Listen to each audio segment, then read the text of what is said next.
Hello and welcome back to the Ned stream, where I've actually messed up a bit. We've had to skip a few months. The reason being is, usually after every episode, I will save. I put a save marker, like end of ep 6, for example.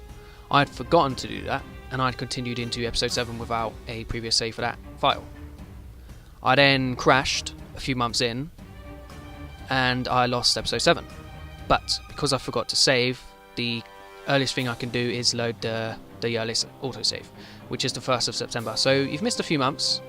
Basically all I did was I finished the war on Pike. I now have Pike. You may say, why has Ned got Pike? You're meant to be trying to roleplay. Well, basically, I don't, with Crusader Kings 2, I don't have the right to attack Theon Greyjoy despite his transgressions, such as having Jon Snow killed. Yet, in A Song of Ice and Fire universe, if such a thing would happen, Ned would be able to attack Theon Greyjoy. Take for example, when Catelyn Tully imprisons Tyrion over in Eyrie. The Westlands start attacking the Riverlands. That's just the way A Song of Ice and Fire universe works. And I'm not just trying to roleplay Ned Stark in Crusader Kings 2, I'm trying to roleplay Ned Stark in A Song of Ice and Fire in Crusader Kings 2. So I've got to do workarounds like this in order to keep it real. If you're unhappy about that, well, sorry, but this is the way I'm trying to roleplay. I'm trying to roleplay in a way that is of A Song of Ice and Fire as well, not just Crusader Kings 2. I've also had a chance to edit things such as cadet branches. So House Wells is no longer that, they're now the Barrow Starks. So Jon Stark, Jon Barrow Stark was the first of this lineage. It's now cadet branch. That's the closest I could get to a good badge. I've done red and black because the red and black of the Barrowlands. Now this lad here's in charge, so Barrow Starks, they're our thing. There's also been a bit of, outrage on a few people's accounts that I've been revoking titles, apparently without reason, but that is not the case. The reason I took Lady Ricewell's titles, which was Barrowton and High Lordship of Barrowlands, is because, she doesn't have cause to have it. William Dustin was of House Dustin. He was the last man to die. Now, when such a thing would happen in the Song of Ice and Fire world, the wife would hold it until they found a suitable heir, which in this case he did not have an heir, so she was just holding it until someone would be appointed. So when she dies, in this case if she died it would go to her father. That would not happen in A Song of Ice and Fire. Ned Stark could have taken the title as soon as Lord Dustin died. Why he let Lady Ricewell hold it until this point without having to remarry is been discussed quite a few times on forums. Nobody really knows why. Maybe it's because Ned felt guilty about William's death.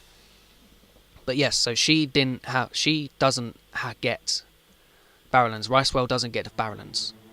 Ned Stark would have got it when she died, or Robb Stark would have got it when she died, and then given it out to a new, either they would have found a claimant somehow, which I don't think there was. I think the closest there was a Dustin had married into the Bolton line or something, so Domeric Bolton would have been the most likely, but then he died, so there was no real person. So they would have probably given it to either Jon or Bran Stark to start a new Barrow Stark dynasty, such as you've got the Cast Starks over here from when that happened. Barrow Stark. So this is me role-playing A Song of Ice and Fire. This is how I've got to go around it. You may be upset because in Crusader Kings 2 world, Ned Stark would have not revoked some lady's title. But I'm doing A Song of Ice and Fire world in Crusader Kings 2. And yes, that's the only way I was able to roleplay what would have actually happened, is by revoking her titles. It was not a tyranny act, I have no tyranny. I did it within the game's laws to try and put over the Song of Ice and Fire laws. The other revocation was Lord Condon's land, the Lordship of Dragon Point. Lord Condon was doing illegal things, he's plotting, I had righteous reason to imprison him. Yeah, and I banished him to Night's Watch. You can't say that's out of character for Ned Stark. Ned Stark, when he found out Jorah Mormont was being imprisoned, the Lord of Bear Island, he was up to no good, he was selling poachers, which is illegal. Ned Stark went over there to kill him. But lucky enough, Jorah got away. So then Ned Stark let his auntie, who was part of the family, have that land. She didn't, like, Jorah Mormont didn't give her that land. Jorah Mormont was illegal, like, Eddard Stark was going over there to, like, fight him. If he had raised his banners, they would have been out fighting House Mormont. But Jorah ran off. So it was Ned's decision to let her have it. Lord Condon,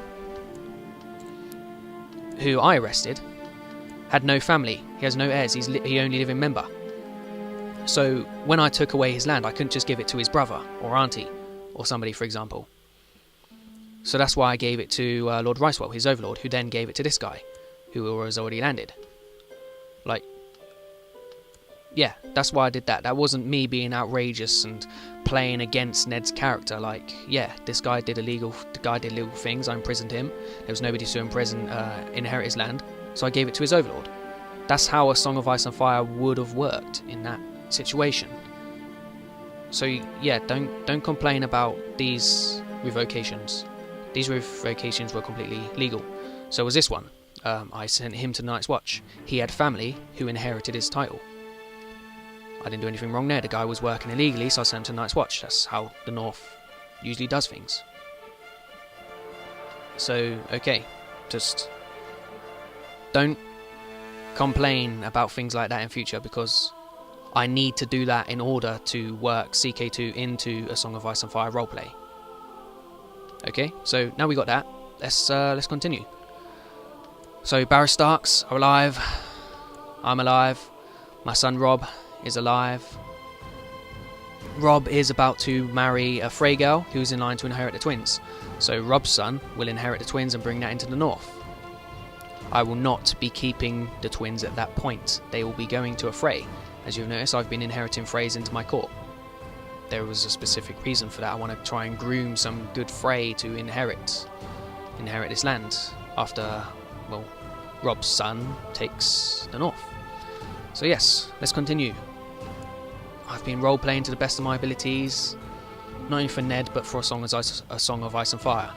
So just understand that and stop getting outraged by things which do have a reason to me doing them, if you just ask. But I was pretty sure I explained through all of that whilst I was doing it. But still, some people are getting upset, maybe just show watchers that don't really know. It's like if you're a book reader and you didn't know anything I just spoke about, when Hallis Hornwood and his son, Darren Hornwood, die, Donella Manderly is allowed to control the castle. Yes. But they're also trying to find out who will inherit. I think the candidates are, you've got Lawrence Snow, who I've been looking after in my court in this series, and Lord of one of the Tall Hearts, not sure which, but yeah. So they would eventually come to a conclusion that say Tall Heart is to inherit, and in that. But in Barriston's case, there was not that, because there was nobody to inherit. So it would have gone to Ned, but Ned didn't take it for some reason, but still the Ricewells wouldn't have inherited it. So let's try and forget that. Let's just try and understand that things I do have a reason. So what's this? I lose the trait trusting. Brilliant. Hopefully Robert's War will end soon and we can just get on with things.